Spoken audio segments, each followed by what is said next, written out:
Hi friends, welcome to my channel. Here we're discussing about the topic fake currency అండి. Fake currency గురించి మనం ఇప్పుడు తెలుసుకుందాం.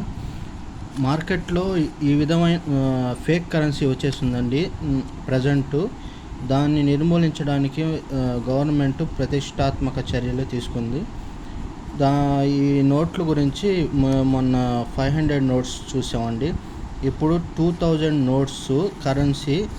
So numbers వచ్చేసి ఇక్కడ ఒరిజినల్ నోట్ ఎలా ఉంటుందంటే ఈ విధంగా ఉంటుందండి మొత్తం. సో ఈ విధంగా లేని నోటు మీరు చూసి తీసుకోండి, లేకపోతే బ్యాంక్కి వెళ్తే చెల్లదండి, అది వేస్ట్. సో ఈ విధంగా ఉన్న 2000 నోట్స్ మాత్రమే మీకు చెల్లుబాటు ఉంటుంది. సో ఇటువంటి లేటెస్ట్ న్యూస్ కోసం మా ఛానల్ని సబ్స్క్రైబ్ చేసుకోండి. If you like my videos please subscribe my channel. Thank you for your watching. Please observe the notes. Alina no 1 under 18 symbol splashing sweat symbol play button radio button 130. Thank you for your watching. Alina no 1 under 18 symbol